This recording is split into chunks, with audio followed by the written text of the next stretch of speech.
APCPDCL దుర్గగుడికి shock ఇచ్చింది.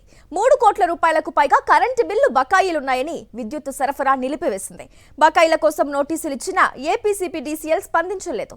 HT line నుంచి విద్యుత్ సరఫరా నిలిపివేశారు. అయితే భక్తుల మనోభావాలను పరిగణలోకి తీసుకోవాలని దేవస్థానం కోరింది.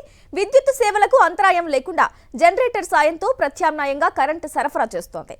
తమ సోలార్ ప్లాంట్ నుంచి విద్యుత్ ఇస్తానంటున్న దుర్గాగుడి దేవస్థానం విద్యుత్ శాఖను నెట్ మీటరింగ్ కోసం పలుమార్లు కోరింది. ఉత్పత్తి అవుతున్న విద్యుత్తును సాంకేతిక కారణాలతో ఏపీసీపీడీసీఎల్ నమోదు చేయలేదు. విద్యుత్ సరఫరా నిలిపివేస్తామని నిన్న సాయంత్రమే దుర్గాగుడి ఈవోకు సమాచారం ఇచ్చింది.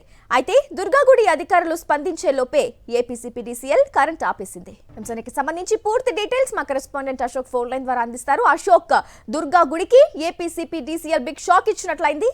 అయితే ఈ అంశానికి సంబంధించి పూర్తి డీటెయిల్స్ ఏంటి అశోక్? ఆంధ్ర రాష్ట్రంలోనే అతిపెద్ద ప్రముఖ దేవాలయాల్లో దుర్గగుడి ఒకటి. దుర్గగుడిలో విద్యుత్ సరఫరా నిలిపివేత తీవ్ర దుమారాన్ని రేకెత్తిస్తుందని చెప్పుకోవచ్చు. వాస్తవానికి దుర్గగుడికి సంబంధించి సోలార్ పవర్ ఏదైతే తయారు చేసే ప్లాంట్ ఒకటి ఉందో అక్కడి నుంచి ప్రతిరోజు కూడా 24 యూనిట్లకు సంబంధించి ఏదైతే మొత్తం సిపిడిసిఎల్ కు వాళ్ళంతా కూడా పవర్ ఇస్తారు. దాంట్లో భాగంగానే ఏపీసీపీడీసీఎల్ నుంచి దుర్గగుడికి సంబంధించిన 10 శాఖలకు విద్యుత్ సరఫరాను ఉచితంగా అందిస్తుంటారు. అయితే ఈ క్రమంలో గడిచిన 2 ఏటా బకాయిలు ఉన్నాయి. దాదాపుగా 3 కోట్ల పైబడి బకాయిలు ఉన్నాయి.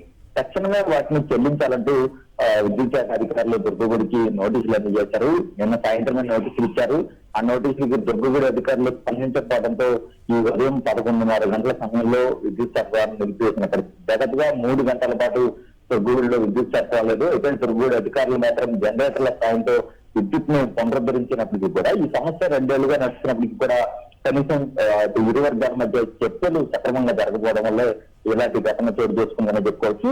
అయితే దుర్గగుడి ఏదైతే సోలార్ పవర్ ప్లాంట్ ఉందో దానికి సంబంధించి అంటే అవసరానికి మించిన విద్యుత్ సరఫరా అవుతున్న నేపథ్యంలో నెట్ మానిటరింగ్ ఒకటి జరుగుతుంది. దీనికి సంబంధించి విద్యుత్ శాఖ అధికారులు సక్రమంగా స్పందించట్లేదని దుర్గగుడి అధికారుల వాదన. కానీ విద్యుత్ శాఖ నుంచి మరొక వాదన ఎదురుతుంది. దుర్గగుడి అధికారులు మాకు సరిగా రెస్పాండ్ అవ్వలేదని వారు చెప్తున్న పరిస్థితి. అయితే 2 శాఖల సమన్వయం జరగలేదు. ఆ రాష్ట్రంలోనే ప్రముఖ దేవాలయమైన ఇంద్రకీలాద్రిపై ఈ తరహాలో విద్యుత్ సరఫరా నిలిపివేయడం అనేది ఇంతవరకు కూడా అలా చరిత్రలు ఇప్పుడు జరగలేదు. Okay, thank you Ashok.